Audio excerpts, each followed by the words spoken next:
The CEO എന്ന പ്രോഗ്രാമിലേക്ക് എല്ലാ ഷാലോം പ്രേക്ഷകർക്കും സ്വാഗതം. പ്രിസം പദ്ധതിയിലൂടെ കേരളത്തിലെ സർക്കാർ വിദ്യാലയങ്ങൾക്ക് അന്താരാഷ്ട്ര നിലവാരത്തോളം ഉയരാനാവുമെന്ന് തെളിയിച്ചു തന്ന ഡോക്ടർ ജോസഫ് സെബാസ്റ്റ്യൻ നമ്മളോടുകൂടെ ജീസസ് ദ CEOയുടെ അതിഥിയായി എത്തിയിരിക്കുന്നു. സാർ, ജീസസ് ദ CEO പ്രോഗ്രാമിലേക്ക് സ്വാഗതം. സാറിനെ ആദ്യമായിട്ടായിരിക്കും ഒരുപക്ഷെ ജനങ്ങൾ നേരിട്ട് കാണുന്നത്. സാറിനെ തന്നെ ഒന്ന് പരിചയപ്പെടുത്താമോ? എൻ്റെ പേര് ജോസഫ് സെബാസ്റ്റ്യൻ. ഞാൻ ഫൈസൽ ആൻഡ് ഷബാന ഫൗണ്ടേഷൻ്റെ ഗ്ലോബൽ CEO ആയിട്ട് വർക്ക് ചെയ്യുന്നു. ഞാൻ ചങ്ങനാശ്ശേരിക്കാരനാണ്. ചെത്തുപുഴ ഇടവകയിൽ താമസിക്കുന്നു. കുട്ടനാട്ട് ലിസിയോ ആണ് ഞങ്ങളുടെ തറവാട്. കൊച്ചുരയ്ക്ക കുടുംബത്തിലെയാണ് ഞാൻ. ഇപ്പോൾ ഞാൻ കോഴിക്കോട് മലാപ്പുറമ്പിൽ പാറോപ്പടി ഇടവകയിൽ താമസിക്കുകയാണ്. സാറേ, ഈ ചങ്ങനാശ്ശേരി എന്ന് പറയുന്ന ഒരു അത്രയൊന്നും ഡെവലപ്ഡോ അല്ലെങ്കിൽ മൊത്തം നമ്മൾ നോക്കുമ്പോൾ എറണാകുളത്തോ അല്ലെങ്കിൽ കോഴിക്കോട് ടൗണിലോ ഒന്നും അല്ലാതെ ഇത്രയൊരു സ്ഥലത്ത് താമസിച്ച് വളർന്നു വന്ന താങ്കൾ എങ്ങനെയാണ് ഇങ്ങനെയൊരു ഗ്ലോബൽ ഫൗണ്ടേഷൻ്റെ CEO ആയിട്ട് ഉയരാൻ ഇടയായ സാഹചര്യം എന്താണ്? അത് തമ്പുരാൻ്റെ പദ്ധതിയാണെന്ന് മാത്രമേ എനിക്ക് പറയാൻ പറ്റുള്ളൂ. കാരണം ഞാൻ പഠിച്ചു വന്ന സാഹചര്യങ്ങളിലോ ഒരിക്കലും ഈ ഒരു തലത്തിലേക്ക് എത്തുമെന്ന് ഞാനോ എൻ്റെ കുടുംബക്കാരോ എൻ്റെ ആരും തന്നെ പ്രതീക്ഷിച്ചിരുന്നതല്ല. തമ്പുരാൻ എന്നെ നയിച്ചു, ഈ തലം വരെ എത്തിച്ചു എന്ന് വേണമെങ്കിൽ പറയാം. ഞാൻ പഠിച്ചത് MSW രാജഗിരി കോളേജിലാണ്. പഠിച്ച് കഴിഞ്ഞ് ഞാൻ ഇമ്മീഡിയറ്റ്ലി ഒരു കമ്മ്യൂണിറ്റി സോഷ്യൽ വർക്കറായിട്ടാണ് ജോലി ചെയ്യുന്നത്. സൈക്കിളിൽ പോയി ആണ് എൻ്റെ ഏറ്റവും ആദ്യത്തെ ജോലി. കോതാട് എന്ന് പറയുന്ന ഒരു ഐലൻഡിലായിരുന്നു എൻ്റെ ആദ്യത്തെ വർക്ക്. സോഷ്യൽ വർക്കറായിട്ട്, കമ്മ്യൂണിറ്റി വർക്കറായിട്ട് ഞാൻ വർക്ക് ചെയ്യുന്നത്. അപ്പോൾ അത് സൈക്കിളിൽ പോയി വള്ളം കടന്ന് നടന്നു പോയാണ് ജോലി ചെയ്തുകൊണ്ടിരുന്നത്. അപ്പോൾ അതുപോലത്തെ ചെറിയൊരു ജോലി ചെയ്ത് അവിടെ നിന്ന് തുടങ്ങിയതാണ്. അപ്പോൾ ഓരോരോ പടിപടിയായിട്ട് തമ്പുരാൻ നയിക്കുന്ന ഒരു അനുഭവമാണ് എനിക്കെപ്പോഴും ഉണ്ടായിരിക്കുന്നത്. ഏറ്റവും ആദ്യത്തെ ഒരു അനുഭവം എന്ന് പറയുന്നത് തന്നെ, ഞാൻ മഹാരാഷ്ട്രയിൽ സത്താറ എന്നൊരു സ്ഥലത്ത് അവിടുത്തെ ഒരു കോളേജിൻ്റെ ലെക്ചറായിട്ട് എനിക്ക് ജോലി കിട്ടിയെന്നുള്ളതാണ്. ആ ലെക്ചറിൻ്റെ ജോലി കിട്ടാൻ വേണ്ടി തമ്പുരാൻ അനുഭവം ഒരുക്കിയിരുന്നു. കാരണം ഞാൻ MSW പഠിച്ചുകൊണ്ടിരുന്ന കാലത്ത് തന്നെ നെറ്റ് എക്സാം ക്ലിയർ ചെയ്യും. അപ്പോൾ അതുകൊണ്ടാണ് സ്വാഭാവികമായിട്ട് എനിക്ക് ലെക്ചർ പോസ്റ്റിലേക്ക് കിട്ടാൻ സാഹചര്യം ഉണ്ടായത്. അത് കഴിഞ്ഞ് ഞാൻ അവിടെ ഒരു പ്രത്യേക സാഹചര്യങ്ങൾ, ഒരു എത്തിക്കലായിട്ടുള്ള കുറച്ച് ഇഷ്യൂസൊക്കെ ഉണ്ടായി. ഞാൻ ആ കോളേജിൻ്റെ പ്രിൻസിപ്പളായി. അപ്പോഴാണ് ഞാൻ വീണ്ടും മെറിയൻ കോളേജിൻ്റെ സോഷ്യൽ വർക്കിൻ്റെ ഫൗണ്ടിങ് ഹെഡായിട്ട് വന്നത്. 3 വർഷം കൊണ്ട് ആ കോളേജിലെ സോഷ്യൽ വർക്ക് ഡിപ്പാർട്ട്മെൻറ്റിനെ കേരളത്തിൽ തന്നെ ഏറ്റവും നല്ലതെന്ന് പറയാൻ പെടുന്ന ഒരു 3-1 വേണമെങ്കിൽ പറയാം. രാജഗിരി കോളേജിൽ ഡയോള കഴിഞ്ഞ് മെറിയൻ കോളേജ് എന്നുള്ള രീതിയിൽ ആക്കിയെടുക്കാൻ പറ്റി. അത് കഴിഞ്ഞ് ഞാൻ ഡൽഹി മാറി പ്രൊജക്ട് കൺസൽ ഇൻ്റർനാഷണൽ എന്ന് പറഞ്ഞ ഒരു സ്ഥാപനത്തിൻ്റെ ഡയറക്ടറായിട്ട് വർക്ക് ചെയ്യുമായിരുന്നു. ഒരു US ബേസ്ഡ് കമ്പനിയാണ്. അവിടെ നിന്നാണ് തമ്പുരാൻ എന്നെ Indo global social service society എന്ന് പറയുന്നത് നമ്മുടെ സഭയുടെ തന്നെ ഒരു ജർമ്മൻ ബിഷപ്സ് കോൺഫറൻസിൻ്റെ CBCI കൂടെ കൂടിയിട്ടുള്ള ഒരു സോഷ്യൽ വർക്ക് ഓർഗനൈസേഷനാണ്. അതിൻ്റെ എക്സിക്യൂട്ടീവ് ഡയറക്ടറായിട്ട് ഞാൻ വർക്ക് ചെയ്യുമ്പോഴാണ് ഫൈസൽ ആൻഡ് ഷബാന ഫൗണ്ടേഷനിലേക്ക് വരാൻ വേണ്ടിയിട്ടുള്ള ഒരു ദൈവനിയോഗം തന്നെ വേണമെങ്കിൽ പറയാം വന്നത്. അങ്ങനെ ഫൈസൽ ആൻഡ് ഷബാന ഫൗണ്ടേഷൻ്റെ ഹെഡായിട്ട് ഞാൻ ഈ ഫൈസൽ ആൻഡ് ഷബാന ഫൗണ്ടേഷൻ്റെ നിങ്ങളുടെ പ്രധാനപ്പെട്ട പ്രോജക്റ്റ് എന്താണ്? എന്തുകൊണ്ടാണ് ഇങ്ങനെ ഒരു സർക്കാർ സ്ഥാപനങ്ങൾ, നിങ്ങൾ സാധാരണഗതിയിൽ ഒരു പ്രൈവറ്റ് സ്ഥാപനങ്ങൾ അത്രയൊന്നും പ്രോഫിറ്റബിൾ അല്ലാത്ത കാര്യങ്ങളൊന്നും ഇടപെടുന്നൊക്കെ നമ്മൾ കാണുന്നില്ല. പക്ഷേ ഞാൻ മനസ്സിലാക്കുന്നത് ഈ ഫൈസൽ ആൻഡ് ഷബാന ഫൗണ്ടേഷൻ കേരളത്തിലെ സർക്കാർ വിദ്യാലയങ്ങളെ പുനരുദ്ധരിക്കുക, അത് ഒരു അന്താരാഷ്ട്ര നിലവാരത്തിലേക്ക് ഉയർത്തുക എന്ന് പറയുന്ന ഒരു വിഷൻ അല്ലെങ്കിൽ ഒരു മിഷൻ അവർ എടുത്തിട്ടുണ്ട്. അങ്ങനെ ഒരു മിഷൻ എടുക്കാൻ അവരെ പ്രേരിപ്പിച്ച കാര്യം എന്താണ് നിങ്ങൾ അതിലൂടെ ചെയ്തുകൊണ്ടിരിക്കുന്നത്? ഫൈസൽ ആൻഡ് ഷബാന ഫൗണ്ടേഷൻ ഒരു ഗ്ലോബൽ ഫൗണ്ടേഷനാണ്. ഞാനതിൻ്റെ ഹെഡായിട്ടാണ് വർക്ക് ചെയ്യുന്നത്. ഇവിടുത്തെ ഈ പ്രിസം പദ്ധതി, ഇപ്പം പറഞ്ഞ പോലത്തെ ആ പ്രിസം പദ്ധതി അതിൻ്റെ ഒരു പ്രോജക്റ്റ് മാത്രമാണ്. ഞങ്ങൾ 5 മേഖലകളിലാണ് വർക്ക് ചെയ്യുന്നത്. ഒന്ന്, എഡ്യൂക്കേഷൻ ഞങ്ങളുടെ ഒരു വലിയൊരു ഭാഗമാണ്. രണ്ടാമത്തത് സസ്റ്റൈനബിൾ ലൈവ്ലിഹുഡ്, ഒരു മേജർ ഞങ്ങളുടെ ആസ്പെക്റ്റാണ്. ഹെൽത്തിൽ പ്രോജക്റ്റിൽ ഞങ്ങൾ വർക്ക് ചെയ്യുന്നുണ്ട്. അതുപോലെ ഹ്യൂമാനിറ്റേറിയൻ അസിസ്റ്റൻസ്, അതായത് ഡിസാസ്റ്റേഴ്സ് ഒക്കെ ഉണ്ടാകുമ്പോഴത്തേക്ക് നമ്മൾ അതിനകത്ത് വർക്ക് ചെയ്യുന്നത്. പിന്നെ യൂത്ത് ഡെവലപ്മെൻറ്റ്. ഇതിനകത്ത് ഇപ്പം നമ്മളിപ്പം സംസാരിച്ചുകൊണ്ടിരിക്കുന്ന പ്രത്യേകിച്ചും പ്രിസം പദ്ധതി എന്ന് പറഞ്ഞാൽ അത് സർക്കാർ സ്കൂളുകളിലെ വിദ്യാഭ്യാസ നിലവാരത്തെ മെച്ചപ്പെടുത്തുന്ന, അന്താരാഷ്ട്ര ലെവലിലേക്ക് ആക്കാൻ പറ്റുന്ന ഒരു പദ്ധതിയെ പറ്റിയാണ് പറയുന്നത്. അതിൻ്റെ ഏറ്റവും വലിയ കാരണം എന്താണെന്ന് വെച്ചാൽ, നമുക്കെല്ലാവരും അറിയാവുന്ന പോലെ ഒരു വ്യക്തിയുടെ ഒരു ഡെവലപ്മെൻറ്റ് എന്ന് പറയുന്നത് അതിൻ്റെ ഏറ്റവും ബേസിക് ഘടകം എന്ന് പറയുന്നത് എഡ്യൂക്കേഷൻ തന്നെയാണ്. അപ്പം ഉദാഹരണത്തിന് നല്ലൊരു എയ്ഡഡോ അല്ലെങ്കിൽ പ്രൈവറ്റ് സ്കൂളിൽ നിന്ന് പാസ് ഔട്ട് ആകുന്ന ഒരു കുട്ടിയും ഒരു സാധാരണ അത്രയും മെച്ചമല്ലാത്ത ഒരു സർക്കാർ സ്കൂളിൽ നിന്ന് പാസ് ഔട്ട് ആകുന്ന കുട്ടിയും തമ്മിലുള്ള നിലവാരത്തിൽ തന്നെ ഒത്തിരിയധികം വ്യത്യാസം വന്നുപോയി. അതായത് സ്കൂളിൽ നിന്ന് പുറത്തിറങ്ങുമ്പോൾ തന്നെ ആ ലെവലിൽ വ്യത്യാസം വന്നുപോയി. അപ്പോൾ മുമ്പോട്ട് ജീവിതത്തിൽ അവർ പോകുമ്പോഴത്തേക്ക് സ്വാഭാവികമായിട്ട് ആ വ്യത്യാസം അവർ ഇതിനകത്ത് കാണും. അപ്പോൾ ഈ വ്യത്യാസം മാറണമെന്നുണ്ടെങ്കിൽ എഡ്യൂക്കേഷനിൽ ഒരു തുല്യത വരത്തെ ആവശ്യമുണ്ട്. അറ്റ്ലീസ്റ്റ് ഒരു ഹയർ ലെവലിലേക്ക് ഇവരെ കൊണ്ടുപോകാനുള്ള ആവശ്യമുണ്ട്. അപ്പോൾ അതുകൊണ്ട് തന്നെയാണ് ഞങ്ങൾ സർക്കാർ സ്ഥാപനങ്ങളിൽ ഒത്തിരിയധികം ഇൻ്റർവ്യൂ ചെയ്യാൻ വേണ്ടി ഇൻവോൾവ് ആവുന്നത്. സാറിൻ്റെ കുടുംബത്തിൽ ആരൊക്കെയുണ്ട്? കുടുംബത്തിൻ്റെ കാര്യങ്ങളൊക്കെ ഒന്ന് പറയാമോ? ഞാൻ വീട്ടിലെ മൂത്തയാളാണ്. എൻ്റെ ഫാദർ KM സെബാസ്റ്റ്യൻ. എൻ്റെ ഫാദർ കൊച്ചുവരയ്ക്കൽ കുടുംബത്തിലാണ്. ചങ്ങനാശ്ശേരി താമസിക്കുന്നു. മമ്മി ഞാൻ കല്യാണം കഴിച്ചിരിക്കുന്ന മൂവാറ്റുപുഴ പോത്തനവാഴി കുടുംബത്തിൽ നിന്ന് ഡാർലിൻ എന്ന എൻ്റെ വൈഫിൻ്റെ പേര്. 3 മക്കൾ ഞങ്ങൾക്കുണ്ട്. എൻ്റെ ഞാൻ 2 സഹോദരങ്ങളുണ്ട്. ഒന്ന് ഒരു പെങ്ങളും ഒരു അനിയനുമാണുള്ളത്.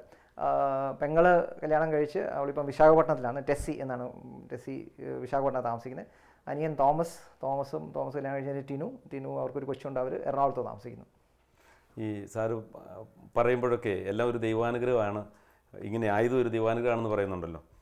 എങ്ങനെയാണ് ഈ ഒരു എല്ലാം ദൈവത്തിൻ്റെ അനുഗ്രഹമാണ്, ദൈവമാണ് എന്നെ ഇവിടം വരെ എത്തിച്ചത് എന്നൊക്കെ ഒരു അനുഭവത്തിലേക്ക് വരാനിടയായത് എങ്ങനെയാണ്? കുഞ്ഞുനാൾ മുതൽ നോക്കിയാൽ തന്നെ ദൈവാനുഭവങ്ങളുടെ ഇഷ്ടംപോലെ അനുഗ്രഹങ്ങൾ പറയാനേ എനിക്കുള്ളൂ. കാരണം വെച്ചാൽ ഞാൻ ജനിച്ചത് തന്നെ കുടുംബം, എൻ്റെ അച്ഛൻ കുട്ടനാട്ടുകാരനാണ്. എൻ്റെ അമ്മ മലയോര പ്രദേശം ഇടുക്കി ജില്ലയിൽ പെട്ടതാണ്. രണ്ടാമത് ഞാൻ കുഞ്ഞുനാൾ പഠിച്ച കാലങ്ങളെല്ലാം മഹാരാഷ്ട്രയിലാണ്. അപ്പോൾ ഇതൊരു വല്ലാത്ത ഒരു പോസിറ്റീവ് കോമ്പിനേഷനാണ്. കാരണം കുട്ടനാട്ട് ഒരു വെള്ളക്കുഴി മല, പഠിച്ചത് വടക്കേ ഇന്ത്യയിൽ. അപ്പം ഇതുകൊണ്ട് തന്നെ വെച്ചാൽ എൻ്റെ ഒരു ചൈൽഡ്ഹുഡ് ഗ്രൂമിംഗ് എന്ന് പറയുന്നത് തന്നെ ഒരു വ്യത്യസ്തമായിട്ടുള്ള ഒരു ലാർജർ ഒരു ഔട്ട്ലുക്ക് എനിക്ക് എപ്പോഴും ഉണ്ടായിരുന്നു. അപ്പോൾ അവിടെ മുതൽ തുടങ്ങിക്കഴിഞ്ഞാൽ തന്നെ ഞാൻ പഠിച്ച സ്കൂളുകളൊക്കെ അങ്ങനത്തെ ഒരു സാഹചര്യങ്ങളാണ്. 2 വലിയ അനുഭവങ്ങൾ പറയാൻ വേണ്ടി, പ്രത്യേകിച്ച് ഞാൻ പഠിച്ചു വളർന്ന അനുഭവങ്ങൾ പറഞ്ഞു കഴിഞ്ഞാൽ, ഞാൻ പ്രീ ഡിഗ്രിക്ക് SB കോളേജിലാണ് പഠിച്ചത്. അപ്പോൾ SB കോളേജിൽ ഹോസ്റ്റലായിരുന്നു. അപ്പോൾ അന്നത്തെ കാലത്ത് അത്യാവശ്യം കുറച്ച് തരികിട ഉഴപ്പും കാര്യങ്ങളൊക്കെ നടക്കുന്ന കാലഘട്ടം. അപ്പോൾ ഞാൻ ഫസ്റ്റ് ഇയറിൻ്റെ പഠിച്ചു കഴിഞ്ഞ് സെക്കൻഡ് ഇയർ ഞങ്ങൾക്ക് ഹോസ്റ്റലിൽ റീ അഡ്മിഷൻ. ഞാൻ സഹൃദയല അന്ന് താമസിക്കാം. മടത്തിപ്പറമ്പിൽ അച്ഛൻ അവിടെ വാർഡനായിരിക്കുന്ന സമയം. അപ്പോൾ അച്ഛൻ റീ അഡ്മിഷൻ്റെ സമയം വന്നപ്പോഴത്തേക്ക് എന്നോട് പറഞ്ഞു ഫാദറിനെ വിളിക്കണം എന്ന് പറഞ്ഞു. അപ്പോൾ അച്ഛൻ അന്ന് റെയിൽവേയിൽ ജോലി ചെയ്തുകൊണ്ടിരിക്കും, വടക്കേൻ്റെ ആന്ധ്രയിൽ ജോലി ചെയ്തുകൊണ്ടിരിക്കുന്ന സമയം. അപ്പോൾ അച്ഛനെ വിളിച്ചുകൊണ്ട് വന്നു കഴിഞ്ഞപ്പോഴത്തേക്ക് മടത്തിപ്പറമ്പിൽ അച്ഛൻ പറഞ്ഞു, സെബാസ്റ്റ്യൻ ചേട്ടാ, ജോസഫ് അല്ലാതെ ഇവിടെ ഒത്തിരിയധികം പിള്ളേരുണ്ട്. അപ്പോൾ എല്ലാവരുടെയും കാര്യം എനിക്ക് നോക്കണം.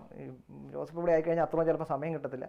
സാധാരണ ഇവിടെ എന്തെങ്കിലും പ്രശ്നം ഉണ്ടായിക്കഴിഞ്ഞാൽ ഒരു 4-5 പേരെ ഇവരെ ആദ്യം തപ്പിയെടുത്താൽ മതി, അത് കഴിഞ്ഞ് പിന്നെ ബാക്കിയുള്ളവരെ അന്വേഷിച്ചെടുത്താൽ മതി എന്നുള്ള ഇങ്ങനെ പറഞ്ഞു. അപ്പം അതിനകത്ത് 2ാമതും 3ാമതായിട്ട് എല്ലാ പ്രശ്നങ്ങൾക്കും ജോസഫിനെ നിർത്തേണ്ട ഒരു സാഹചര്യം ഉണ്ടാവും.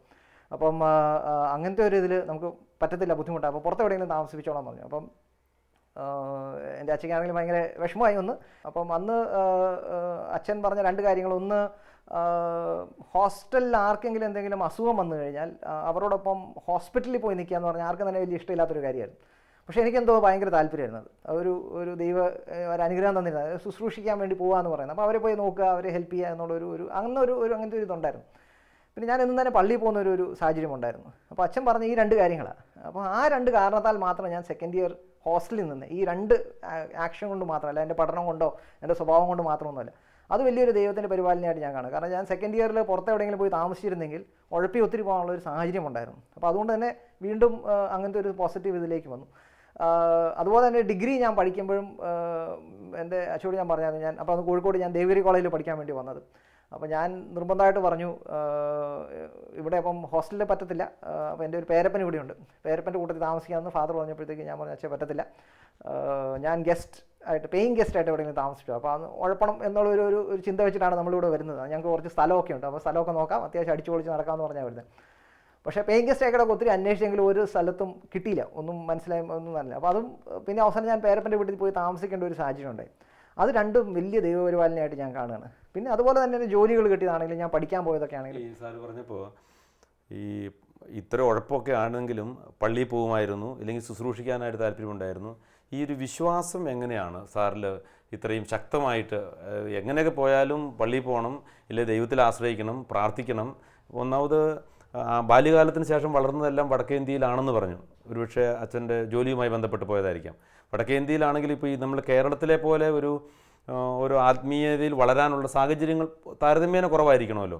അപ്പോൾ എന്നിട്ടും ഈ എങ്ങനെയാണ് ഒരു വിശ്വാസത്തിൽ ആഴപ്പെട്ട് വരാൻ? അത് മാതാപിതാക്കളുടെ ഒരു ഇൻഫ്ലുവൻസ് ആണോ, അതേ മറ്റെന്തൊക്കെ കാര്യങ്ങളാണ്? ഞാൻ ബാല്യകാലങ്ങളായിരുന്നു വടക്കിലുണ്ടായിരുന്നത്. ഞാൻ 5ാം ക്ലാസ് മുതൽ തിരിച്ച് കേരളത്തിൽ വന്നത്. പക്ഷെ വന്നെങ്കിൽ ഞാൻ ബോർഡിങ്ങിലായിരുന്നു. ഞാൻ കുട്ടിക്കാനത്ത് സെൻറ്റ് പയസ്റ്റൻ സ്കൂളിലാണ് പഠിച്ചിരുന്നത്. ICSE ഒരു സ്കൂളുണ്ട് സിസ്റ്റർമാരുടെ, ആ സ്കൂളിൽ ബോർഡിങ്ങിലായിരുന്നു പഠിച്ചത്.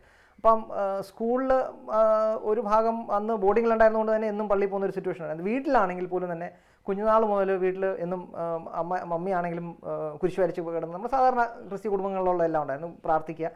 അവിടെയും അന്ന് ഞങ്ങൾ മഹാരാഷ്ട്രയിൽ ജോലി ചെയ്യുന്ന സമയത്താണെങ്കിലും പള്ളിയിൽ പോകുക എന്ന് പറയുന്നത് നിർബന്ധമായിട്ടുള്ളൊരു കാര്യമായിരുന്നു.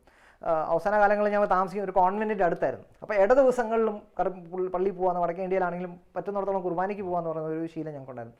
പിന്നെ ബോർഡിങ്ങിൽ വന്ന് താമസിച്ച് കഴിഞ്ഞപ്പോഴത്തേക്ക് സിസ്റ്റർമാരുടെ കൂട്ടത്തിലായിരുന്നെങ്കിൽ കാറ്റഗിസം അവിടെ കാര്യമായിട്ടുണ്ടായിരുന്നു.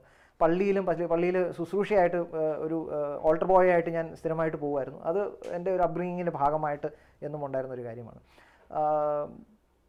അത് കഴിഞ്ഞിട്ട് ഞാൻ നേരത്തെ പറഞ്ഞ പോലെ ഡിഗ്രിക്ക് ഇവിടെ വന്നു കഴിഞ്ഞപ്പോഴത്തേക്ക് പേരപ്പൻ്റെ കൂടെ താമസിച്ചു എന്ന് മാത്രമല്ല, അപ്പോൾ പേരപ്പനും പേരമ്മയൊക്കെ നവീകരണത്തിൽ അന്ന് ധ്യാനമൊക്കെ കൂടി ഉള്ളവരാണ്. അവർ പ്രയർ മീറ്റിങ്ങിനൊക്കെ പോകുന്നത്. അപ്പോൾ എനിക്ക് അതിനെപ്പറ്റിയൊന്നും വലിയ പരിചയമൊന്നുമില്ല, പ്രയർ മീറ്റിംഗ് എന്താണെന്ന് എനിക്ക് അറിയത്തുമില്ല. ഞാൻ പക്ഷേ അന്നും എല്ലാ ദിവസവും കുർബാനയ്ക്ക് പോകുമായിരുന്നു. ഞാൻ ചേവരമ്പിൽ താമസിച്ചുകൊണ്ടിരുന്നത്. അവിടുന്ന് സൈക്കിൾ എടുത്ത് ക്രൈസ്റ്റ് ഹോൾ പള്ളിയിൽ രാവിലെ 6:30 കുർബാനയ്ക്ക് ഞാൻ എന്നും വരുമായിരുന്നു. അപ്പോൾ കുർബാനയ്ക്ക് വന്നിട്ട് തിരിച്ചു പോകും. അപ്പോൾ ഒരു ദിവസം ഞാൻ ഇങ്ങനെ കുർബാനയ്ക്ക് വന്നപ്പോഴത്തേക്ക് എനിക്ക് പരിചയം ഉണ്ടായിരുന്ന അന്ന് എൻ്റെ കൂട്ടുകാരനായിട്ടാണ് ക്ലിഫേർഡ്. അപ്പം ക്ലിഫ് എന്നോട് ഒരു ദിവസം പറഞ്ഞു, ഇങ്ങനെ ഒരു ധ്യാനം നടക്കുന്നുണ്ട്, ജോസഫിന് താല്പര്യമുണ്ട്, ഇന്നലെ തലേദിവസം തുടങ്ങിയതാണ്, അപ്പോൾ താല്പര്യമുണ്ടെങ്കിൽ ഒന്ന് കൂടാമോ എന്ന് ചോദിച്ചു. എനിക്കെന്താണെന്ന് അറിയത്തില്ല. അന്ന് തിരിച്ച് ഞാൻ സൈക്കിൾ ഓടിച്ച് തിരിച്ച് വീട്ടിലേക്ക് പോകുമ്പോഴത്തേക്ക് അന്ന് പള്ളി മുതൽ വീട് വരെ ഞാൻ കരഞ്ഞു എന്ന് ഞാൻ ഓർക്കുന്നത്. എന്തുകൊണ്ട് കരഞ്ഞു എന്നോ എന്താണെന്ന് എനിക്കറിയത്തില്ല. അതൊക്കെ വിളിച്ചപ്പോൾ തന്നെ ഒരു എന്താ പറയുക, പിന്നെ അത് കഴിഞ്ഞപ്പോൾ എനിക്ക് മനസ്സിലായത് നമ്മളെ നയിച്ചെന്ന് സ്പർശിച്ച ഒരു അനുഭവമായിട്ട് എനിക്ക് തോന്നുന്നത്, ഒരു ഹീലിങ്ങിൻ്റെ ഒരു ഭാഗമായിട്ടാണെന്ന് പിന്നെ എനിക്ക് മനസ്സിലായി. പക്ഷേ ആ സമയത്ത് എന്താ സംഭവിച്ചതെന്നൊന്നും എനിക്കറിയത്തില്ല. ഞാൻ എന്തുണ്ട് ചെയ്യുന്ന പേരപ്പനോട് പറഞ്ഞു, വരുമ്പോൾ ഇങ്ങനെ ഒരു ധ്യാനമുണ്ട്. അപ്പോൾ എനിക്കിതിൻ്റെ ബാക്ക്ഗ്രൗണ്ട് ഒന്നും അറിയത്തില്ല, ഇവർ നവീകരണത്തിലാണെന്നോ ഒന്നും എനിക്കറിയത്തില്ല. അപ്പോൾ ഞാൻ പേരപ്പൻ ഒന്നാതെ ഭയങ്കരമായിട്ട് ഇങ്ങനെ കാർകൃഷിയുള്ളൊരു നന്നായിട്ട് പഠിക്കണം എന്നൊക്കെ ഞാൻ കേട്ടിരിക്കുന്ന ആളാണ്. അപ്പോൾ ധ്യാനത്തിന് പോകുന്ന കാര്യം പറഞ്ഞപ്പോഴത്തേക്ക് പേരപ്പന് സന്തോഷമായി. പേരപ്പൻ എന്നോട് ഒറ്റ കാര്യം മാത്രമേ ചോദിച്ചുള്ളൂ, ഈ മിസ്സാവുന്ന 5 ദിവസം, അന്ന് മൺഡേ മോർണിംഗാണ്, അപ്പോൾ മൺഡേ മുതൽ ഫ്രൈഡേ വരെ മിസ്സാവുന്ന 5 ദിവസത്തെ ക്ലാസ് നീ എന്ത് ചെയ്യും എന്നോട് ചോദിച്ചു. അപ്പോൾ ഞാൻ പറഞ്ഞു, പേരപ്പോൾ കുഴപ്പമില്ല, ഞാനത് മേക്കപ്പ് ചെയ്തോളാം എന്ന് പറഞ്ഞു. ഞാൻ BSc മാത്തമാറ്റിക്സാണ് പഠിക്കുന്നത്. മാത്സ് എനിക്ക് ഇഷ്ടമുള്ളൊരു സബ്ജക്റ്റ് വരും. അങ്ങനെയാണ് ഞാൻ ആദ്യമായിട്ട് നവീകരണത്തിൽ വരുന്നതും ധ്യാനം കൂടാൻ വേണ്ടിയിട്ട് വരുന്നതും. അത് കഴിഞ്ഞ് ജീസസ് യൂത്തിലായിരുന്നു. ജീസസ് യൂത്തിൽ ആക്റ്റീവായിട്ട് ദൈവരി കോളേജിൽ ഞാൻ ഉണ്ടായിരുന്നു. അത് കഴിഞ്ഞ് ജീസസ് യൂത്ത് ഇപ്പോഴാണെങ്കിലും ജീസസ് യൂത്ത് ഫാമിലീസായിട്ട് നല്ല ആക്റ്റീവായിട്ട് പ്രവർത്തിച്ചുകൊണ്ടിരിക്കുന്നു.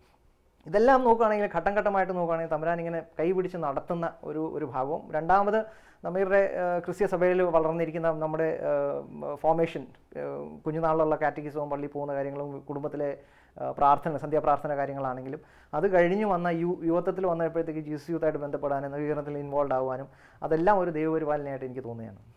സാറേ, ഈ ഒരു അന്താരാഷ്ട്ര സ്ഥാപനത്തിൻ്റെ CEO ആയി പ്രവർത്തിക്കുക എന്നൊക്കെ പറയുമ്പോഴത്തേക്ക് ഒത്തിരി ഒരുപക്ഷെ ടെൻഷനുള്ള, പ്രത്യേകം നിങ്ങൾ ഈ കേരളത്തിലെയും തമിഴ്നാട്ടിൽ അങ്ങനെയുള്ള ഗവൺമെൻറ്റുമായിട്ട് ബന്ധപ്പെട്ട്, ഗവൺമെൻറ് രാഷ്ട്രീയക്കാരുമായി ബന്ധപ്പെട്ട് ഒക്കെയും നിങ്ങൾക്ക് ഇടപഴകേണ്ടി വരുന്നുണ്ട്. അത്തരത്തിലുള്ള ഒരു പ്രവർത്തന മണ്ഡലത്തിൽ ഈ വിശ്വാസം എങ്ങനെയാണ് സാറിനെ ഒന്ന് താങ്ങി നിർത്തിയിട്ടുള്ളത്? ഇല്ലെങ്കിൽ അവിടെ ഒരു ദൈവപരിപാലന ദർശിച്ചിട്ടുള്ള അനുഭവങ്ങളൊക്കെ കാണുമല്ലോ, അങ്ങനത്തെ ചില അനുഭവങ്ങളൊന്ന് പറയാമോ? നല്ല ചോദ്യമാണ്. കാരണം എന്ന് വെച്ചാൽ എനിക്ക് തോന്നുന്നത് ഒരു കഴിഞ്ഞ 2 ജോലി, ഈ ജോലി ഇതിനു മുമ്പ് ഉണ്ടായിരുന്നു, ഇമ്മീഡിയറ്റ് ജോലി ഞാൻ പറഞ്ഞു IGSS എന്ന് പറഞ്ഞിട്ട് ഒരു ക്രിസ്ത്യൻ ഓർഗനൈസേഷനാണ്. ഞാൻ മുമ്പേ സാർ മെൻഷൻ ചെയ്യുന്നുണ്ട്, എനിക്ക് അതിനെക്കുറിച്ചൊരു ഡീറ്റെയിൽ കിട്ടിയാൽ കൊള്ളാമെന്നുണ്ട്, ഇതിൻ്റെ ഉത്തരം പറഞ്ഞു. ആയിക്കോട്ടെ. അപ്പോൾ അത് അവിടുത്തെ എക്സിക്യൂട്ടീവ് ഡയറക്ടർ ആയിരുന്ന കാലത്താണെങ്കിലും ഒത്തിരിയധികം ഒരു എന്താ പറയുന്നത് റീഓർഗനൈസേഷൻ ചെയ്യേണ്ട ഒരു ഓർഗനൈസേഷൻ ഡെവലപ്മെൻറ്റ് പ്രോസസ്സ് മൊത്തം നടത്തേണ്ട ഒരു ഭാഗമുണ്ടായിരുന്നു. അപ്പോൾ അത് ഭയങ്കര ടെൻഷനായിട്ടുള്ള ഒരു ജോലിയാണ്. അതുപോലെ ഇപ്പം ചെയ്യുന്ന ഇതിനകത്തുമുള്ള ജോലി എന്ന് പറഞ്ഞാൽ ഈ ഫൗണ്ടേഷനിൽ ഞാൻ പറയുമ്പോൾ ശരിക്കും പറഞ്ഞാൽ സോഷ്യൽ വർക്കാണ് ചെയ്യുന്നെങ്കിലും ഭയങ്കര ഫാസ്റ്റ് മൂവിങ് ആയിട്ടുള്ള ഒരു ഓർഗനൈസേഷനാണ് ഞങ്ങളുടെ ഫൈസൽ ആൻഡ് ഷബാന ഫൗണ്ടേഷൻ എന്ന് പറഞ്ഞാൽ. ഒരു കോർപ്പറേറ്റ് രീതി തന്നെ പെട്ടെന്ന് നടക്കണം. പഴയ NGO പോലത്തെ ഒരു കൾച്ചറല്ല ഞങ്ങളെ സംബന്ധിച്ചോളം. അതിനകത്ത് നമ്മൾ രാഷ്ട്രീയക്കാരുമായിട്ട് ഇടപെടുമ്പോഴത്തേക്കും എല്ലാ ഇതിലുള്ളതാണെങ്കിൽ പോലും ഒത്തിരി നല്ല ആൾക്കാരുണ്ട്. അതാണ് എന്നെ സമയത്തുള്ള ഒരു പോസിറ്റീവായിട്ട് തോന്നിയിരിക്കുന്നത്. കാരണം പ്രത്യേകിച്ച് നമ്മൾ നന്മ ചെയ്യാൻ വേണ്ടിയിട്ട് പുറത്തോട്ട് ഇറങ്ങുമ്പോഴത്തേക്ക് എല്ലാവരും തന്നെ സഹായിക്കാൻ വേണ്ടിയിട്ടുള്ള സാഹചര്യങ്ങളുണ്ടാകുന്നത്. അതിനകത്ത് എപ്പോഴും ദൈവാനുഗ്രഹത്തിൻ്റെ ഒരു ഭാവം ഞാൻ കാണുന്നുണ്ട്.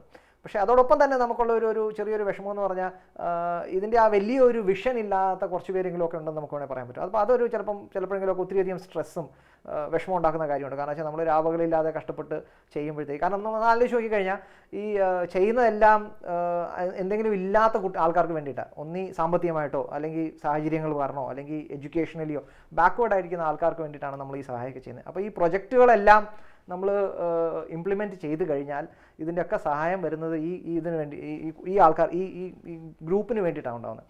അപ്പോൾ മൊത്തത്തിൽ നോക്കുമ്പോഴത്തേക്ക് ഒരു എക്സ്റ്റെൻസീവ് ആയിട്ടുള്ള ഒരു സോഷ്യൽ ഡെവലപ്മെൻറ്റ് അതിനകത്ത് നടക്കും. അപ്പോൾ ആ നടക്കുന്നതിനകത്ത് പോസിറ്റീവായിട്ടുള്ള ഒരു ചേഞ്ചും നമ്മുടെ സമൂഹത്തിലുണ്ടാവും. പക്ഷേ അതിനകത്ത് ഈ ചില ആൾക്കാരെങ്കിലും അതിൻ്റെ മൊത്തം കാണാതെ ചിലപ്പോഴൊക്കെ ഫയലൊന്നും നീങ്ങത്തില്ല. ഞാൻ ഓർക്കുന്നുണ്ട് ഒരു സങ്കടകരമായിട്ടുള്ള ഒരു അനുഭവം എന്ന് പറഞ്ഞു കഴിഞ്ഞാൽ ഭയങ്കര സങ്കടമായിട്ടുള്ള ഒരു അനുഭവമാണ്. ആ ഓഫീസർ ഒരു കാത്തലിക്കും കൂടെ ആണെന്നുള്ളതാണ് ഏറ്റവും സങ്കടം തോന്നി. അപ്പോൾ അദ്ദേഹത്തിന് ഞങ്ങളൊരു പ്രൊജക്റ്റിൻ്റെ മുമ്പോട്ടുള്ള കാര്യത്തിന് ഒരു ഫയൽ ചെന്ന് കഴിഞ്ഞപ്പോഴത്തേക്ക് പറഞ്ഞു ഇതൊരു സർക്കാർ സ്ഥാപനമല്ലേ, അതൊക്കെ അങ്ങ് നടന്നു നോക്കോളും എന്നുള്ള ഒരു മനോഭാവത്തിൽ സംസാരിക്കുന്ന ഒരു അനുഭവം ഉണ്ടായപ്പോഴത്തേക്ക് പിന്നെ ഞാൻ അദ്ദേഹത്തെ മൊത്തം എൻ്റെ ബാക്ക്ഗ്രൗണ്ടും GC ആയിരുന്ന കാര്യവും ഞാൻ പറഞ്ഞ കാര്യങ്ങളൊക്കെ അപ്പോൾ അദ്ദേഹത്തെ പറഞ്ഞു കൊടുക്കേണ്ട ഒരു അതിനേക്കാളൊക്കെ ഒത്തിരി മുതിർന്ന ഒരു ഓഫീസറാണ്, ഇതെല്ലാം കൊടുക്കേണ്ട ഒരു സാഹചര്യം ഉണ്ടായി. അപ്പം അതിനകത്ത് 2 ഗുണങ്ങളുണ്ടായെന്ന് വെച്ചാൽ കുറച്ചെങ്കിലുമൊക്കെ ഒരു തമ്പുരാനെ പറ്റി പറഞ്ഞു കൊടുക്കാനുള്ള ഒരു സാഹചര്യം കിട്ടി. പിന്നെ ആ പ്രൊജക്റ്റ് ആണെങ്കിൽ ഒത്തിരി പോസിറ്റീവായിട്ട് അത് കഴിഞ്ഞ് നീങ്ങാൻ തുടങ്ങി എന്നുള്ളതാണ്.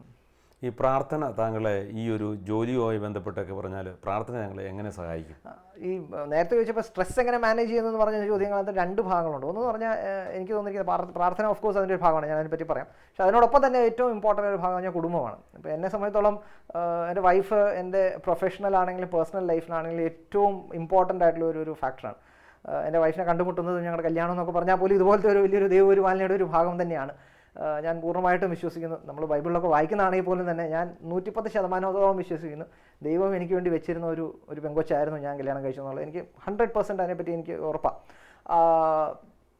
അതിനോടൊപ്പം തന്നെ പ്രാർത്ഥന എന്ന് പറയുന്നത് ഞാൻ പറഞ്ഞല്ലോ GC ആയിരുന്നോടൊപ്പം GCയുടെ ഒരു ലൈഫ് സ്റ്റൈൽ നമുക്കുണ്ട്. പേഴ്സണൽ പ്രെയറും കോൺസ്റ്റൻസും എല്ലാം കൂടെ നമ്മൾ ചെയ്യുന്ന സാക്രമെൻ്റൽ ലൈഫ്, ഇതെല്ലാം അതിൻ്റെ ഒരു ശൈലിയുണ്ട്. അപ്പോൾ അത് എപ്പോഴും എൻ്റെ എന്താ പറയുന്നത് സ്പിരിച്വൽ ലൈഫ് സ്ട്രോങ് ആയിട്ട് നിന്നിട്ടുണ്ട്.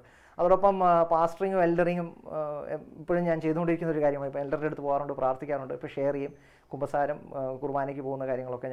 ഞാൻ യാത്ര ഒത്തിരി ചെയ്യുന്ന ഒരാളാണ്. അപ്പോൾ ഞാൻ ചെയ്യുന്ന ഒരു കാര്യം എന്ന് വെച്ചാൽ ഞാൻ യാത്ര ഇപ്പോൾ എനിക്ക് പരിചയമില്ലാത്തൊരു സ്ഥലമാണെങ്കിൽ ഞാൻ ആദ്യം ചെയ്യാറുള്ളതെന്ന് വെച്ചാൽ അവിടെ ചെന്ന് കഴിഞ്ഞാൽ തന്നെ ഏറ്റവും ആദ്യം ഞാൻ നോക്കുന്നത് എവിടെയാണ് നമ്മുടെ പള്ളിയുള്ളത്, പള്ളിയിലെ കുർബാന എത്ര മണിക്കാണെന്ന് ഞാൻ തപ്പിയെടുക്കുക. കാരണം ഇൻ്റർനെറ്റിലൊക്കെ ഇപ്പം നമുക്കറിയാം, നമ്മൾ വിദേശത്തൊക്കെ ചെയ്താൽ പോലും തന്നെ ഇൻ്റർനെറ്റിലൂടെ നോക്കിക്കഴിഞ്ഞാൽ പോലും ടൈമിങ്സ് ഒക്കെ നമുക്ക് കിട്ടും.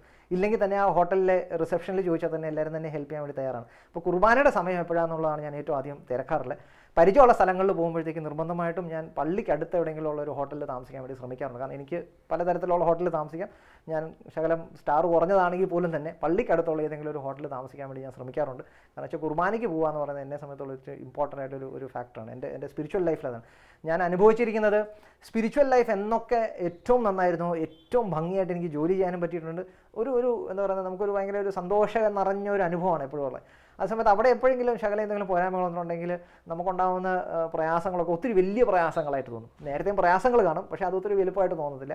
ഈ രണ്ടാമത്തെ ഘട്ടത്തിൽ പ്രയാസങ്ങൾ ഭയങ്കര വലുതായിട്ട് തോന്നുന്നു, ഭയങ്കര സ്ട്രെസ്ഫുള്ളായിട്ട് നമുക്ക് തോന്നുകയും ചെയ്യും. മറ്റേ സന്ദർഭങ്ങളിൽ സ്ട്രെസ്സൊക്കെ നമുക്ക് ഈസി ആയിട്ട് മാനേജ് ചെയ്യാൻ തോന്നും. പിന്നെ ഞാൻ നേരത്തെ പറഞ്ഞ പോലെ ഏറ്റവും പോസിറ്റീവായിട്ടുള്ളതെന്ന് പറഞ്ഞാൽ എൻ്റെ ഫാമിലി ലൈഫിൽ വൈഫാണ്. ഷെയർ ചെയ്യാനും എന്നെ മനസ്സിലാക്കാനും, പ്രത്യേകിച്ചും സോഷ്യൽ വർക്ക് ബാക്ക്ഗ്രൗണ്ടിലായതുകൊണ്ട്, സ്പിരിച്വൽ ബാക്ക്ഗ്രൗണ്ട് എന്നുള്ള ഒരു സിമിലർ ബാക്ക്ഗ്രൗണ്ട്സ് ആയതുകൊണ്ട് ഒത്തിരിയധികം മനസ്സിലാക്കാൻ വേണ്ടി പുള്ളിക്കാരിക്ക് പറ്റുന്നുണ്ട്. സാറ് സംസാരിച്ചപ്പോൾ ജീസസ് യൂത്തിലായിരുന്നു എന്ന് പറഞ്ഞല്ലോ.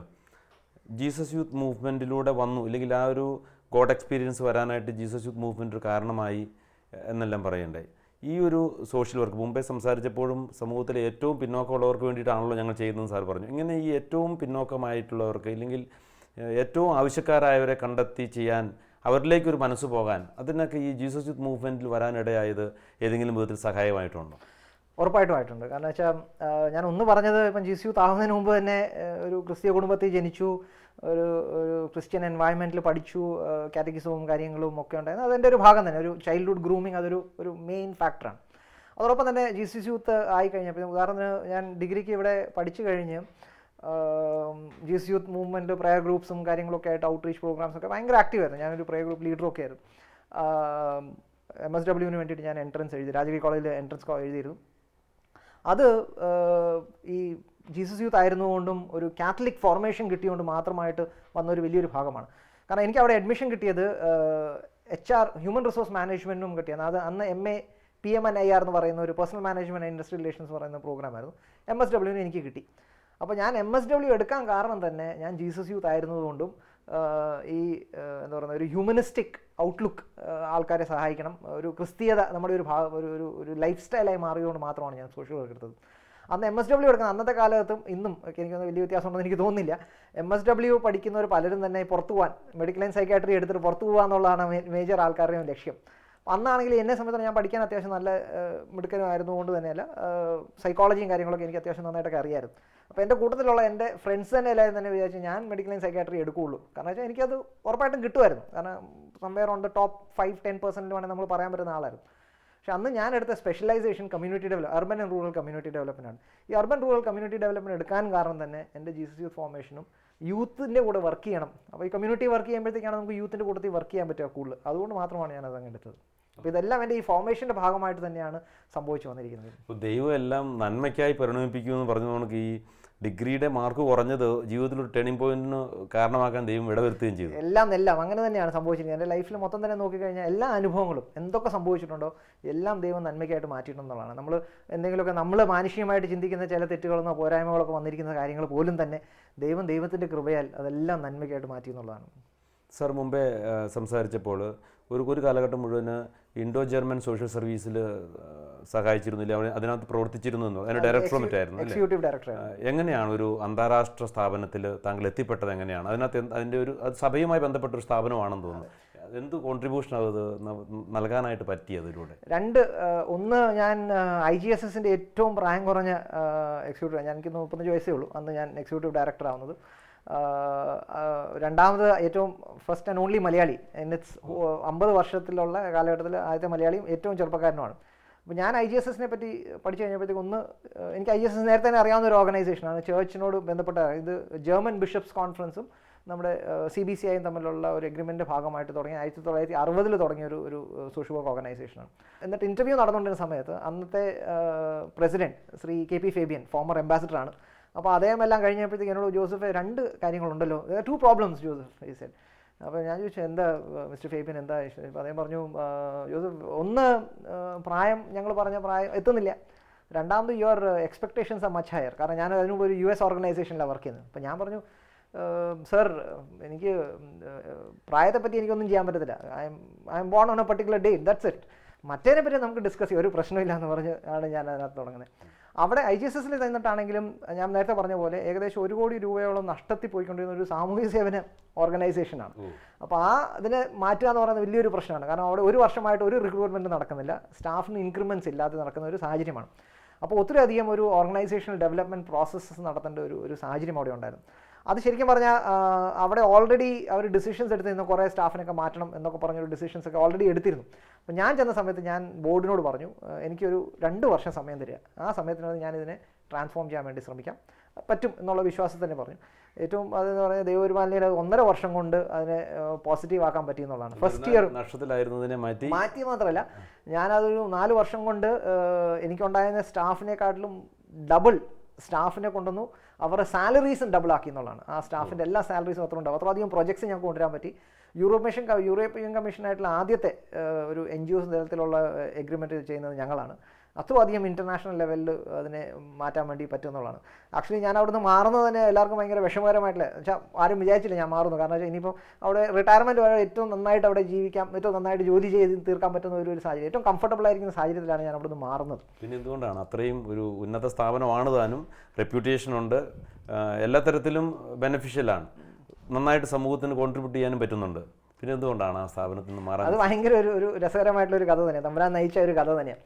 കാരണം അതിന് ഏകദേശം ഞാൻ മാറുന്നതിന് ഏകദേശം ഒരു 2 വർഷം മുമ്പ് IGSSൽ ഒത്തിരി അധികം പ്രശ്നം നടന്നുകൊണ്ടിരിക്കുന്നത്. വെച്ചാൽ എനിക്കെതിരായിട്ട് ഒത്തിരി കംപ്ലയിൻറ്റ്സ് പോകുന്നു, ഞാൻ ചെയ്യുന്ന കാര്യങ്ങളൊന്നും പോസിറ്റീവായിട്ട് ആൾക്കാർക്ക് മനസ്സിലാവുന്നില്ല. ബോർഡിൻ്റെ എന്നും എനിക്ക് മുൻഗണന ഉണ്ടായിരുന്നു, പക്ഷേ സ്റ്റാഫിൻ്റെ ഭാഗത്തുനിന്ന് നമ്മൾ ചെയ്യുന്ന കാര്യത്തിനൊന്നും ഒരു പോസിറ്റീവായിട്ട് ടെൻഷൻ. കാരണം ഭയങ്കര ടെൻഷൻ, രാത്രി വന്നാൽ കിടന്ന് ഉറങ്ങാൻ പറ്റത്തില്ല, അത്രയും ടെൻഷനും. അന്നൊക്കെ ഞാൻ നേരത്തെ പറഞ്ഞ പോലെ നമ്മുടെ പേഴ്സണൽ പ്രെയറും സ്പിരിച്വൽ ലൈഫും ഫാമിലിയുടെ സപ്പോർട്ട്, അന്ന് എൻ്റെ വൈഫൊക്കെ ഒത്തിരി അധികം എന്നെ സപ്പോർട്ട് ചെയ്തൊരു സാഹചര്യം. അന്ന് ആ സാഹചര്യത്തിൽ മിക്കവാറും ഒരു വീണു പോകുന്ന രീതിയിൽ പോലും ആവുന്ന ഒരു സാഹചര്യത്തിലേക്ക്, വെച്ചാൽ ഒരു മെൻ്റൽ ബ്രേക്ക് ഡൗൺ വരുന്ന സിറ്റുവേഷൻ വരെ വരുന്ന ഒരു സാഹചര്യം ഉണ്ടായി. അപ്പോൾ അവിടുന്ന് എങ്ങനെയാണെങ്കിലും മാറിയാൽ മതി എന്നുള്ള തീരുമാനമായി, ഉടനെ മാറണം. ആ സമയത്താണ് നമ്മുടെ ജീസസ് യൂത്തിൻ്റെ ജൂബിലി രാജഗിരി വെച്ച് എറണാകുളത്ത് വെച്ച് നടക്കുന്നത്. അപ്പോൾ ഞങ്ങൾ അതിനുവേണ്ടി വന്നു, ഞങ്ങൾ ഫാമിലി മൊത്തമായിട്ട് വന്നു. അപ്പോൾ ഞാൻ തമ്പുരാനോട് പറഞ്ഞു, ഈ ജൂബിലി കഴിയുമ്പോഴത്തേക്ക് എനിക്ക് തീരുമാനം വേണം, I have to make a decision and I want to get out. എൻ്റെ decision I have to get out എന്നുള്ളതാണ്. പക്ഷേ പ്രാർത്ഥിക്കുന്നത് തമ്പുരാൻ്റെ ആഗ്രഹം പോലെ, ഞാൻ നേരത്തെ പറഞ്ഞല്ലോ, പ്രാർത്ഥിച്ചാണ് നമ്മൾ എല്ലാ മേജർ ഡിസിഷൻസും ഞങ്ങളുടെ കുടുംബത്തിൽ എടുക്കുന്നത്. അപ്പോൾ ഞാനവിടെ 2 ദിവസമായി നമ്മുടെ നടന്നുകൊണ്ടിരിക്കുകയാണ്, ജൂബിലി പ്രോഗ്രാംസ് നടന്നുകൊണ്ടിരിക്കുകയാണ്. ലാസ്റ്റ് ഡേയിൽ അതുവരെ ഒരു രക്ഷയില്ല, കാരണം മനസ്സിലാവുന്നില്ല, ഈ ടെൻഷനാണ്. ആ പ്രോഗ്രാമിന് പോലും എനിക്ക് അറ്റൻഡ് ചെയ്യാൻ പറ്റുന്നില്ല, അത്രയധികം വിഷമിച്ചിരിക്കുന്ന ഒരു സാഹചര്യമാണ്, മെൻ്റലി ഭയങ്കരമായിട്ട് ബുദ്ധിമുട്ടിക്കുന്ന ഒരു സാഹചര്യം. അവസാനത്തെ ദിവസം ഒരു ആരാധന ഉണ്ടായിരുന്നു. അപ്പോൾ ആരാധന സമയത്ത് ഞാൻ അവിടെ ഇരുന്നു, ഞാൻ എഴുന്നേറ്റ് പോകത്തില്ല, ഞാൻ തമ്പുരാനോട് പറഞ്ഞു, unless you speak to me I am not going to get out from this place എന്ന് ഞാൻ തമ്പുരാനോട് പറഞ്ഞു. അന്ന് എനിക്കൊരു അപ്പം ഞാൻ കോഴിക്കോട് ജിസ്യൂത്ത് എൻ്റെ ഒരു ശൈലിയുണ്ട്, വിഷൻസ്, മെസ്സേജ്, ഗിഫ്റ്റ്സ് കൂടുതൽ, സ്പിരിച്വൽ ഗിഫ്റ്റ്സ് കൂടുതൽ ഉപയോഗിക്കുന്നത്. അപ്പോൾ അന്ന് എനിക്ക് കിട്ടിയ ഒരു വിഷൻ എന്ന് പറഞ്ഞാൽ, ഞാനിങ്ങനെ ഒരു ഭയങ്കര കോള് കിടക്കുന്ന ഒരു ഒരു കടലിൻ്റെ ഇടയ്ക്ക് ഇങ്ങനെ കിടക്കുക, ഒരു വള്ളത്തെ ഇരിക്കുക, കൊച്ചു വള്ളത്തെ ഞാൻ ഇരിക്കുക, തുഴയാൻ വേണ്ടി ശ്രമിക്കുക. എന്നിട്ട് ഞാൻ എങ്ങനെയെങ്കിലും ഇതിനെ തുഴഞ്ഞ് കരയ്ക്ക് എത്തിക്കാൻ വേണ്ടി നോക്കാം. അപ്പോൾ ഞാൻ തമ്പുരാനോട് പറഞ്ഞു, തമ്പുരാൻ ഇത് എങ്ങനെയെങ്കിലും ചെറുതായിട്ടൊന്ന് സഹായിച്ചാൽ മതി, ഞാൻ കരയ്ക്ക് ആർക്കും ഒരു ബുദ്ധിമുട്ടില്ലാതെ ഞാൻ ഇറങ്ങി അങ്ങ് പൊക്കോളാം, ഒരു കുഴപ്പവും വിചാരിക്കേണ്ട കാര്യമില്ലല്ലോ എന്ന് പറഞ്ഞു. അപ്പോൾ തമ്പുരാൻ എനിക്ക് വന്ന മെസ്സേജാണ്, നീ ഇപ്പോൾ എന്ത് ചെയ്താലും കരയ്ക്ക് വള്ളം അടുക്കത്തില്ല. Your only responsibility is that ഈ വള്ളം മുങ്ങാതെ അതിനെ അവിടെ നിൽക്കുക എന്ന് മാത്രമേ ചെയ്യേണ്ട കാര്യമുള്ളൂ. ഇത് കരയ്ക്ക് വരുന്ന ഒരു സാഹചര്യം വരും, അന്ന് നീ ഇറങ്ങിപ്പോക്കോളാൻ പറഞ്ഞു. അപ്പോൾ അന്ന് എനിക്ക് ശാന്തതയായി. കാരണം വെച്ചാൽ IGSS തന്നെയാണ് ഞാൻ ജോലി തുടങ്ങണമെന്ന് എനിക്ക് മനസ്സിലായി. അത് കഴിഞ്ഞ് ഏകദേശം 2 വർഷം കഴിഞ്ഞപ്പോഴത്തേക്ക് ഞാൻ യൂറോപ്പിൽ, ഞങ്ങളുടെ ഫണ്ടിങ് ഓർഗനൈസേഷൻസ് എല്ലാം ഞങ്ങളുടെ ഡോണേഴ്സ് ഒക്കെ, അപ്പോൾ അവരുടെ അടുത്ത് പോയി എൻ്റെ ഒരു വിസിറ്റ്സ് ഒക്കെ സാധാരണ നടത്താറുണ്ട്.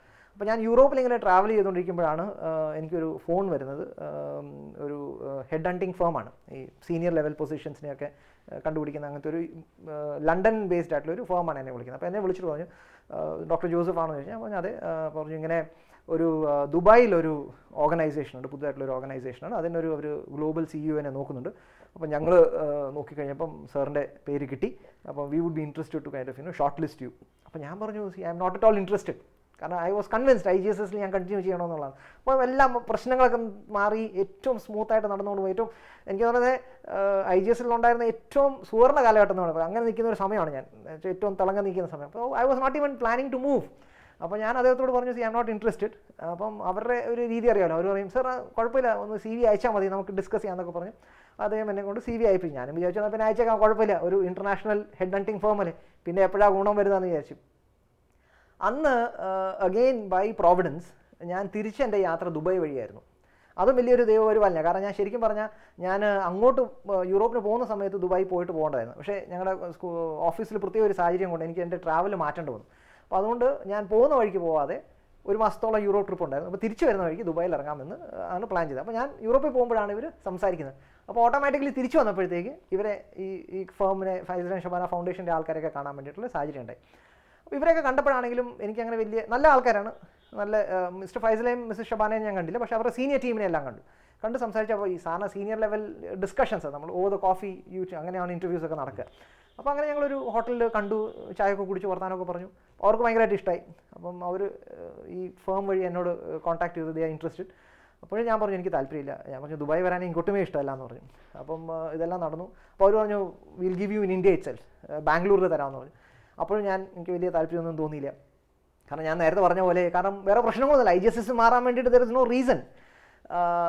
അത് കഴിഞ്ഞപ്പോഴാണ് ഞാൻ ആ ജാനുവരിയിൽ 2013 ജാനുവരിയിൽ ഞാൻ ബാംഗ്ലൂരിലായിരുന്നപ്പോൾ മിസ്റ്റർ ഫൈസലിനെയും മിസ്റ്റർ ഷബാനേനെയും കാണേണ്ട ഒരു സാഹചര്യം ഉണ്ടായി. ആൻഡ് ഞാൻ അവരെ കണ്ടു കഴിഞ്ഞപ്പോഴത്തേക്ക് I felt there was some genuineness in what they were doing, ചെയ്യാൻ ആഗ്രഹിച്ചിരുന്നത്. എനിക്ക് പ്രത്യേകിച്ചും ടച്ചിങ് ആയിട്ട് തോന്നിയ 2-3 ഭാഗം എന്ന് പറഞ്ഞാൽ ഈ പ്രിസം പ്രോജക്റ്റ് തന്നെയായിരുന്നു. കാരണം വെച്ചാൽ ഗവൺമെൻറ് സ്കൂളിലൂടെ നമുക്ക് ചെയ്യാൻ പറ്റുന്നത്. അപ്പോൾ ഞാൻ അതിനൊരു വലിയൊരു ഓപ്പർച്യൂണിറ്റി ആയിട്ട് കണ്ടു. അപ്പോഴും എനിക്ക്, എന്നാലും ഞാൻ നേരത്തെ പറഞ്ഞ പോലെ മറ്റു പ്രഷേഴ്സ് ഒന്നും ഇല്ലാതെ കൊണ്ട് ചാടി എടുക്കാൻ വേണ്ടിയിട്ടുള്ള താല്പര്യം, അത് അത്യാവശ്യം നല്ല ഓഫർ ഒരു തന്നായിരുന്നു. പക്ഷേ എന്നാൽ പോലും എനിക്ക് അങ്ങനെ വലിയൊരു താല്പര്യം തോന്നിയില്ല. കാരണം we were doing very well in Delhi also. അന്ന് ഞാൻ ഡൽഹി താമസിക്കുന്ന സമയം. തിരിച്ച് ഞാൻ വൈഫിനോട് വന്ന് സംസാരിച്ചപ്പോൾ ഞങ്ങൾ പിന്നെ പ്രാർത്ഥിച്ചു, ഞങ്ങൾ സാധാരണ ചെയ്യുന്ന പോലെ ഞങ്ങൾ പ്രാർത്ഥിച്ചു. അപ്പോൾ തമ്പുരാൻ്റെ ആഗ്രഹമാണെന്ന് ഞങ്ങൾക്ക് മനസ്സിലായി, മാറേണ്ടത് അങ്ങനെയാണെന്ന് മനസ്സിലായി. അങ്ങനെയാണ് ഞാൻ ഫൈസൽ ആൻഡ് ഷബാന ഫൗണ്ടേഷനിലേക്ക് അതിൻ്റെ CEO ആയിട്ട് വരുന്നത്.